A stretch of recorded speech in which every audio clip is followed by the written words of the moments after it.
Hello friends, welcome back in my new video. And आज हम बात करेंगे मेडिकल रिप्रेजेंटेटिव के जॉब के बारे में।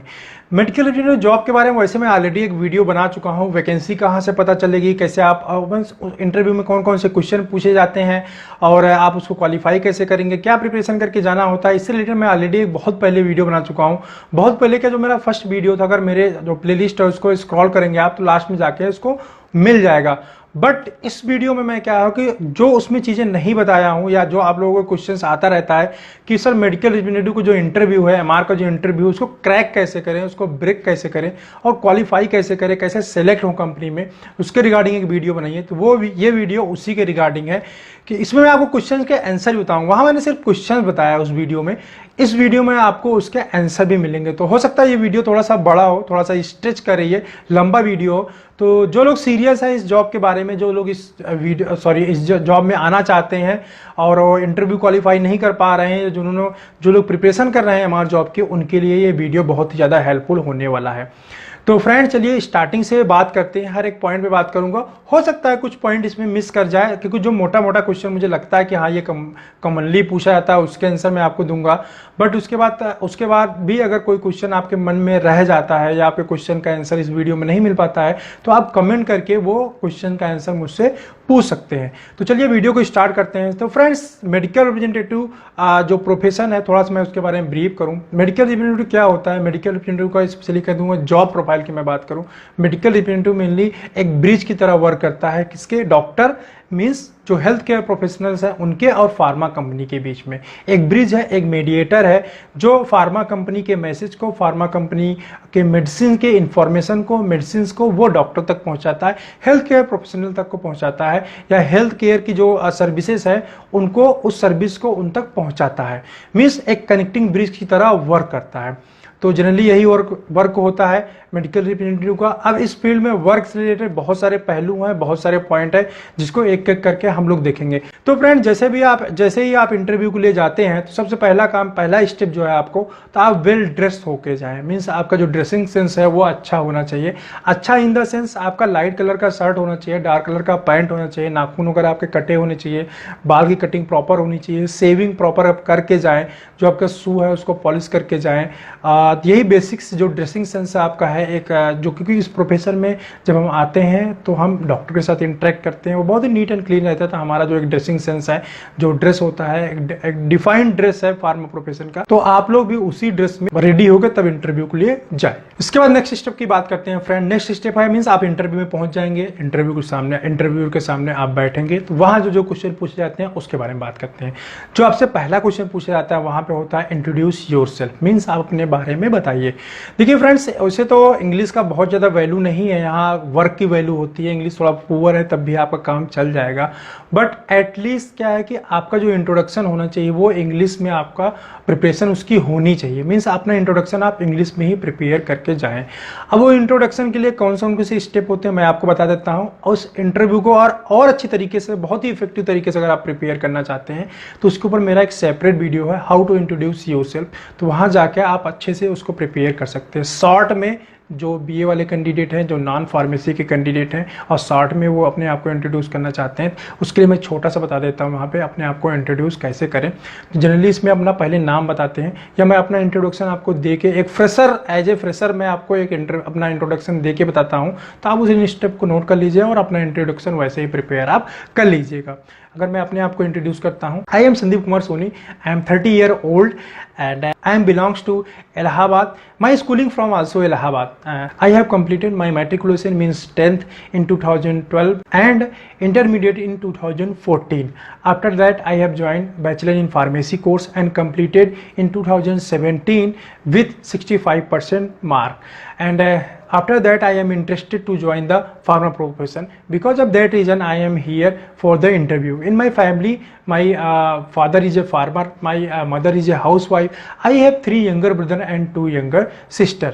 तो फ्रेंड ये था बीफ एक इंट्रोडक्शन अपने बारे में। ये इसके बाद जो जब भी आप इंटरव्यू में जाएंगे, ये पहला क्वेश्चन होता है। उसके बाद जो दूसरा क्वेश्चन आता है वो आपके सब्जेक्ट से रिलेटेड आ जाता है। मीन्स फार्मा में जो लोग आए हैं उनको बॉडी सिस्टम के बारे में पता होना चाहिए। अब ये आपको बॉडी सिस्टम का अगर रिप्लाई करना है तो आप कैसे करेंगे, मैं उसका सिंपल वे बता देता हूँ। जो आपने याद किया हो कई बार उसमें मिस्टेक हो जाती है, कई बार गड़बड़ हो जाता है। तो जब भी आप बॉडी सिस्टम को प्रिपेयर करें तो आप ऊपर से लेके नीचे की तरफ प्रिपेयर करें। मीन्स मैं बॉडी सिस्टम के आपको नाम काउंट कराता हूँ। जैसे यहाँ पे स्टार्टिंग होता है, यहाँ से हम स्टार्ट करते हैं नर्वस सिस्टम, इसके बाद हम जाते हैं यहाँ पे रिस्पिरेटरी सिस्टम, ये अपना जो है रिस्पिरेटरी सिस्टम, इसके बाद यह कार्डियक सिस्टम आ जाता है, फिर डाइजेस्टिव सिस्टम आ जाता है, उसके नीचे फिर यूरिनरी सिस्टम आ जाता है, फिर उसके नीचे आपका रिप्रोडक्टिव सिस्टम आ जाता है। इसके बाद हम बात करें पूरे बॉडी के, सारा पार्ट हमने बता दिया। इसके बाद हम अलग अलग बॉडी के पार्ट को बताएंगे। जैसे उसके बाद आ जाता है स्केलेटल सिस्टम आ जाता है, इसके बाद मस्कुलर सिस्टम आ जाता है, इसके बाद एंटेगोमेट्री सिस्टम हो जाता है, इसके बाद आपका लिम्फेटिक सिस्टम बॉडी के अंदर आ जाता है। ये सब वैसे काउंट नहीं कर सकते, बट जो स्टेप वाइज है उनको इस तरह से आप काउंट कर सकते हैं। तो ये सारे, इसके बाद यूरिनरी सिस्टम आपका आ जाता है। तो ये सारे सिस्टम बॉडी के जो 9-10 होते हैं, किसी बुक में 9 लिखा है, किसी बुक में 10 लिखा है, किसी बुक में 11 लिखा है, सभी में सही है। किसी को थोड़ा सा इलोबरेट किया तो 11 हो गया, थोड़ा क्रिस्प किया है तो उसको 9 सिस्टम बॉडी के अंदर हो जाते हैं। बुक टू बुक ये वेरी करता है। तो बॉडी सिस्टम के बारे में हो गया। अब आपको ह्यूमन एनाटॉमी एंड फिजियोलॉजी से क्वेश्चन भी पूछ सकता है। डाइजेस्टिव सिस्टम के बारे में सपोज करो आपसे क्वेश्चन पूछ सकता है, what is the digestive system. Then आपको क्या रिप्लाई करना है, डाइजेस्टिव सिस्टम हमारा जो है हमारे माउथ से स्टार्ट होता है। उसके बाद हमारा जो है फूड कैनाल होते हुए स्टमक में जाता है। स्टमक से फिर अपना इंटेस्टाइन है, इंटेस्टाइन भी 2 होते हैं, एक स्मॉल इंटेस्टाइन होता है, एक लार्ज इंटेस्टाइन होता है। इंटेस्टाइन के बाद फिर जो है इनर रूट हो जाता है। तो ये सिंपल सा छोटा सा डाइजेस्टिव सिस्टम है। इसके बारे में अगर डिटेल में आपको जाना है तो डाइजेस्टिव सिस्टम आपको पढ़ना पड़ेगा। बट आपको अगर इंटरव्यू के टाइम पे डाइजेस्टिव सिस्टम पूछा जाता है तो आप सिंपल वे में बता सकते हैं कि सर डाइजेस्टिव सिस्टम माउथ से स्टार्ट होता है, एनल पे खत्म होता है। ओपनिंग जो है फर्स्ट जो स्टेप है वो माउथ है, उसके बाद जैसे मैंने आपको स्टेप बताया स्टमक है, small intestine, large intestine, anal, बस खत्म। इसके बाद आपको सेपरेटली अगर क्वेश्चन करता है कि हाँ व्हाट इज पैनक्रियाज, देन आप पैनक्रियाज के बारे में बताइए। अगर आपको सेपरेट क्वेश्चन करता है कि हाँ लीवर क्या होता है, what is liver, what is the function of liver, then आप लीवर के फंक्शन और उसके बारे में बताइए। अभी डाइजेस्टिव सिस्टम में इसको जोड़ के बताने की आपको आवश्यकता नहीं है। अगर आपके बारे में, आपको उसके बारे में डिटेल बहुत ज़्यादा पता है तो आप उसको ऐड करिए, अदरवाइज उसको ऐड करके बताने की कोई आवश्यकता नहीं है। क्योंकि आप उसको बताएंगे तो उसमें आपको कुछ एग्जामिनर जो होता है वो फंसा सकता है, वो टिपिकल क्वेश्चन आपसे पूछ सकता है। अगर आपको पता है तो बता पाएंगे, नहीं पाएंगे तो अपनी तरफ से उसको मौका मत दीजिए कोई भी ऐसा इंटरनली या डीप में जाके आपसे क्वेश्चन पूछे। आप चीज़ों को बहुत ही सिंपल से सिंपल रखने की कोशिश करिए। तो ये होता है बॉडी सिस्टम हो गया, डाइजेस्टिव सिस्टम हो गया। कई बार कार्डियोवैस्कुलर सिस्टम के बारे में भी एग्जामिनर क्वेश्चन पूछता है। जैसे how many types of blood group, तो 4 टाइप के ब्लड ग्रुप होते हैं, blood group A, B, AB and O। अब इसमें पॉजिटिव निगेटिव दोनों होते हैं। इसमें कौन सा डोनर है, कौन सा एक्सेप्टर है, ये भी कई बार क्वेश्चन पूछा जाता है। कौन किसको ब्लड दे सकता है, तो ए वाला ए को दे सकता है, एज वाला ए ग्रुप वाला जो है AB ग्रुप को दे सकता है। मीन्स जो AB ग्रुप होता है वो यूनिवर्सल एक्सेप्टर होता है। किसी भी व्यक्ति का अगर AB ब्लड ग्रुप है तो किसी भी ब्लड ग्रुप का ब्लड ले सकता है। सेम ऐसे ब्लड ग्रुप O होता है, जो ब्लड ग्रुप O होता है वो किसी को भी दे सकता है, उसको यूनिवर्सल डोनर बोलते हैं। तो universal donor means O group का जो ब्लड ग्रुप है वो किसी भी पर्सन को ब्लड दे सकता है। मीन्स किसी भी पर्सन को सपोज करो A है या B है तो O वाले जो ब्लड ग्रुप वाले व्यक्ति है वो उसको भी ब्लड दे सकता है। तो इस टाइप की कई ब्लड से सिस्टम पूछा जाता है। इसके बाद आपका कई बार कार्डियोवैस्कुलर सिस्टम में आपका हार्ट से रिलेटेड पूछा जाता है कि हार्ट कैसे काम करता है, क्या सिस्टम होता है, what is the function of heart. Then उसमें आप बता सकते हैं कि हार्ट में 4 चैम्बर होते हैं, मीन्स 4 चैम्बर हार्ट के अंदर होता है। अब इसके फंक्शन के बारे में नहीं बताऊंगा क्योंकि ये वीडियो बहुत ज़्यादा लंबा हो जाएगा। तो इसके बाद मेन मुद्दे की आती है जहाँ सब लोग पढ़ते हैं, तब तो बुक से पढ़ सकते हैं आप इजीली, हर जगह मैटर अवेलेबल है, इंटरनेट पे भी अवेलेबल है, आप चीज़ें पढ़ सकते हैं, क्लियर कर सकते हैं। अभी अब बात करते हैं मेन जो क्वेश्चन होता है। ये क्वेश्चन अगर एक बार नहीं भी बता पाएंगे तो चलता है, बट इसके बाद जो मेन क्वेश्चन आता है, what is the job profile of medical representative. ये बहुत ही कॉमन क्वेश्चन है, हर एक इंटरव्यू में पूछा जाता है। तो फ्रेंड इस क्वेश्चन का कैसे रिप्लाई करना है वो मैं बता देता हूँ। जॉब प्रोफाइल क्या होता है? जॉब प्रोफाइल का मतलब होता है कि मेडिकल रिप्रेजेंटेटिव को वर्क क्या होता है। हिंदी में अगर बताऊँ, पहले मैं आपको थोड़ा सा हिंदी में समझाऊंगा, उसके बाद डेफिनेशन बताऊंगा। जॉब प्रोफाइल मीन्स क्या वर्क होता है, मेडिकल रिप्रेजेंटेटिव का काम क्या होता है, कैसे वो काम करता है। तो सिंपल सी बात है, मेडिकल रिप्रेजेंटेटिव क्या करता है, डॉक्टर चैम्बर में जाता है, मीन्स डॉक्टर को विजिट करता है, अपने ब्रांड को प्रमोट करता है। कैसे प्रमोट करता है? डिटेल करके, मीन्स ब्रांड के बारे में बताता है, जो उसके एडवांटेज होते हैं, जो उसके बेनिफिट्स होते हैं, उनको हाईलाइट करता है। अगर जो उसका कंपटीटर है उसके बारे में उसको नॉलेज है तो उनसे वो कंपेयर करके अपने ब्रांड के बारे में जो अच्छी बातें हैं वो डॉक्टर को बताता है, जिससे क्या होता है, डॉक्टर कन्विंस होता है उसके ब्रांड को लिखने के लिए। मीन्स आप किसी व्यक्ति को जब कन्विंस करते हैं अपनी बातों से किसी पर्टिकुलर प्रोडक्ट के लिए, वो एक प्रकार से आप सिंपल भाषा में डिटेलिंग बोल सकते हैं। और कंपनीज एक विजुअल देती हैं, एक मतलब प्रोडक्ट डिटेल के लिए एक मैनुअल देती हैं, समझ लीजिए उपकार से, जिससे डॉक्टर को बताया जाता है। उसको हम अपनी भाषा में विजुअल एड बोलते हैं, विजुअल एड। विजुअल ऐड का मतलब होता है दिखा के किसी चीज़ का ऐड करना, प्रचार करना, इसलिए उसको विजुअल ऐड बोलते हैं। सिंपल भाषा में, मार्केटिंग की भाषा में उसको कई बार फोल्डर भी मेडिकल रिप्रेजेंटेटिव एमआर लोग बोलते हैं। तो फोल्डर से हम डॉक्टर को ब्रांड को दिखाते हैं और ब्रांड को हाईलाइट करते हैं और उससे प्रिस्क्रिप्शन जनरेट करते हैं। तो यही है मेडिकल रिप्रेजेंटेटिव का मेन वर्क। सब साइड में फिर बहुत सारे वर्क हो जाते हैं, जैसे आपको केमिस्ट विजिट करना है, केमिस्ट पे अपने ब्रांड को अवेलेबल कराना है, एज वेल एज होलसेलर को विजिट करना है, वहाँ पे आपको देखना है आपका स्टॉक है कि नहीं है। होलसेलर से फिर आपको कंपनी को ऑर्डर प्लेस करना होता है।